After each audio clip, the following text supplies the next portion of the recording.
자유 대한민국을 지켜야 되겠다는 일념으로 전국 경양각지에서 이 자리에 참석하기 위해서 시간을 허비하신 여러분들, 값 있는 시간을 만들어 봅시다.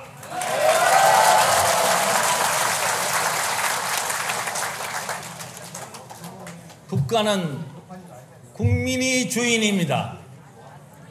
이 정부 안에는 국민을 대표할 수 있는 사람들이 들어가서 일해야 합니다. 그러나 지금은 우리와 생각이 다른 주장을 하는 세력들, 종북 주사파들이 청와대를 점령했습니다. 우리는 1년 동안 참고 지켜봤습니다. 권력을 가지고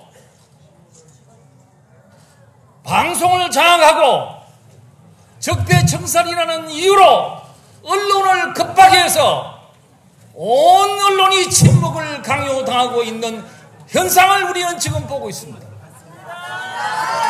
저는 이 정부를 1년 동안 지켜보면서 놀라운 사실은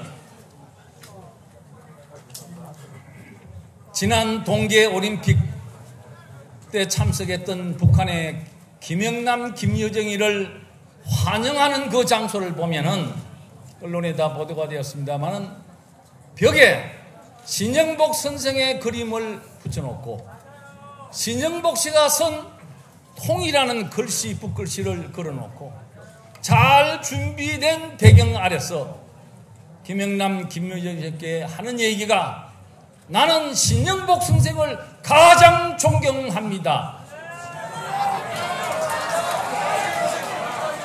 신영복 씨가 못했던 사람이라는 것은 여러분이 아십니다.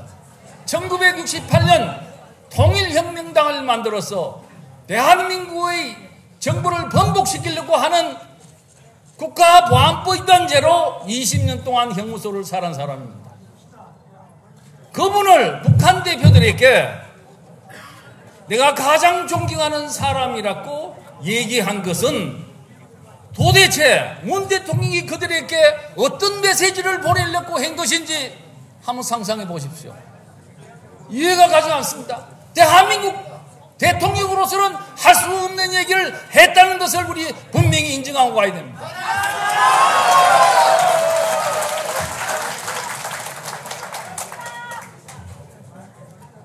지난 1년 동안에 우리는 눈뜬 장님으로서 살아왔습니다. 제대로 된 보도를 볼 수 없기 때문에 그랬습니다.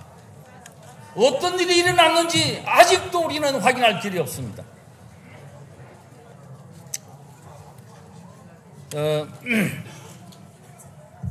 이와 같은 회개한 현상이 일어난 연후에 이 정부가 발표한 대한민국 헌법 개정안이 나왔습니다.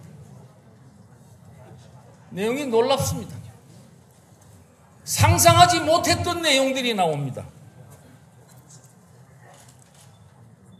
제가 이 정치 생활을 평생을 했고 24년을 국회의원을 했고 국회의장까지 했지만은 이런 헌법은 처음 구경합니다. 기본적으로 헌법을 개정하는 과정이 위헌입니다. 국민 공청회 한 번도 안 했습니다. 국회를 핫바지 저고리를 만드는 개헌입니다. 국회의원들 아무도 몰라요. 청와대에 있는 국민자문위원회라는 데서 만들었고 국회 개헌 특별위원회, 자문위원회에서 두 군데서 시안을 만들었는데 어떻게 가지고 다른 데서 만든 시안이 똑같아? 이거는 짜고 한 일입니다.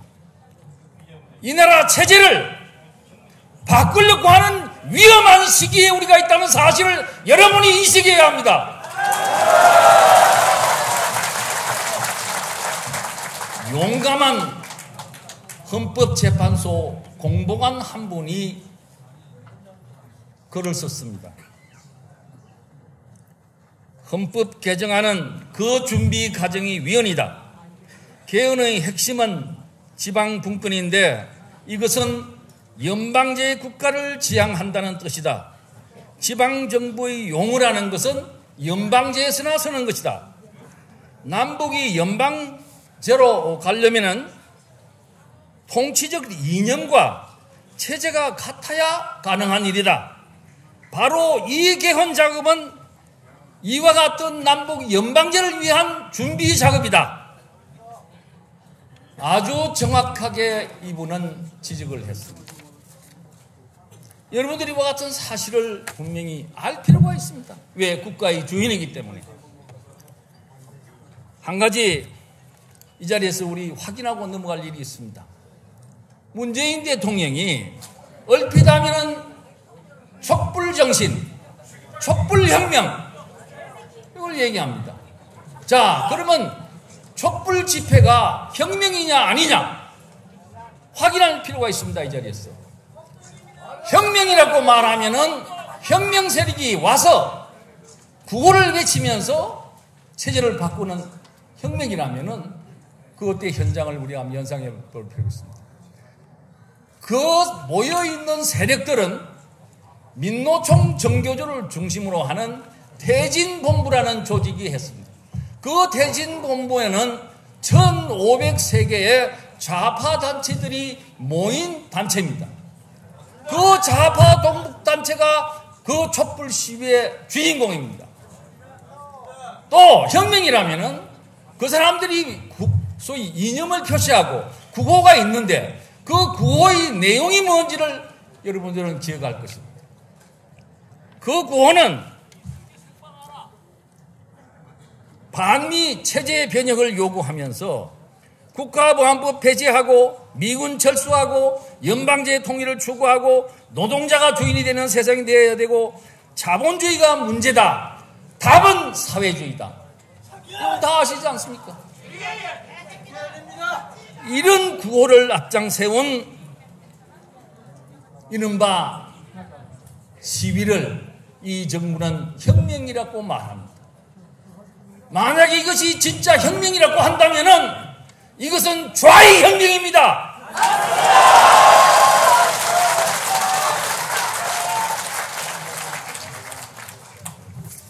또 하나 얘기할 것은 우리가 가장 걱정해야 할 일은 이 나라 다음 세대의 주인공인 학생들에게 어떻게 가르쳐야 하느냐 하는 것이 이 교육이 중요합니다.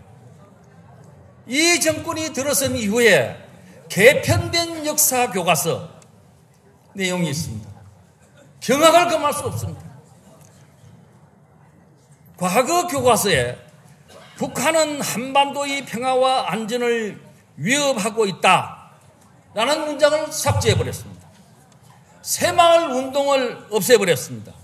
6.25 남책이라는 용어를 없애버렸습니다. 천안함 침몰 사건을 없애버렸습니다. 세계가 경탄하는 자유민주주의 국가로 발전했다는 단어를 빼버렸습니다. 북한을 동경하는 표현으로 기속되면서 지금 이 대한민국은 계급 투쟁의 역사가 진행되고 있다는 사실을 여러분들 분명히 아셔야 합니다. 대한민국의 미래가 위험합니다. 자라나는 어린이들에게 이처럼 과거의 잘못된 적폐들만 설명하고 과거의 우리 전통적인 잘한 일들은 숨겨버리는 이런 교과서를 만들어가지고 배포하고 있습니다. 이 교과서 집필을 한 사람이 46명인가 뭐 그렇다는데 여기 언론인들이 와 있습니다만은 그 집필을 한 의원들을 좀 가르쳐달라고 그렇게 얘기했지만은 아직도 비밀에 짚어치고 있습니다. 왜 이러는 겁니까? 우리는 우리가 추구하는 자유민주주의를 위해서 이제 싸워야 할 때가 왔습니다.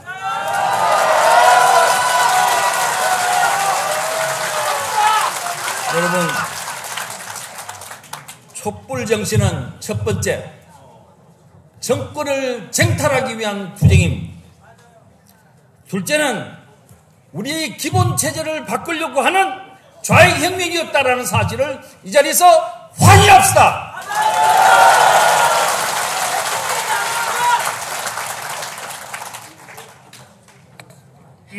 집권에서 맨 먼저 시작한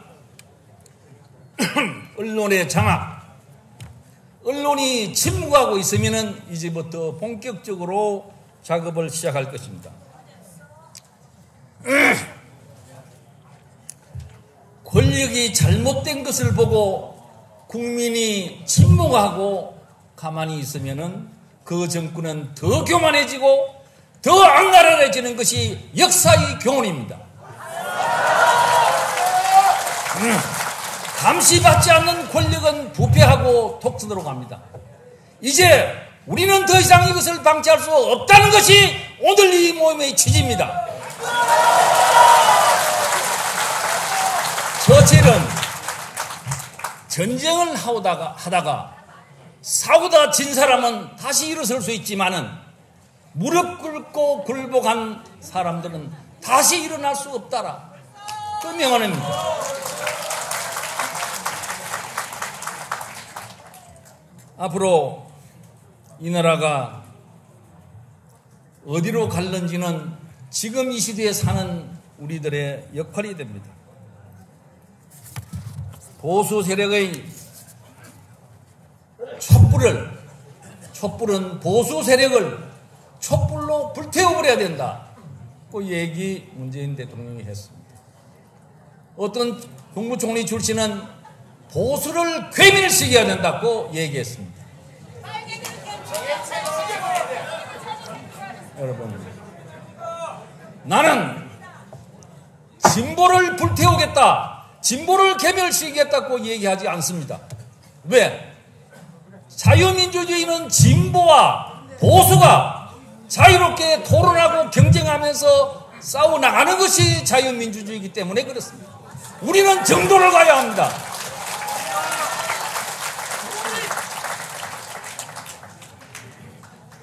앞으로 우리가 가야 할 길은 험난합니다. 그러나 우리는 외롭지 않다는 사실입니다.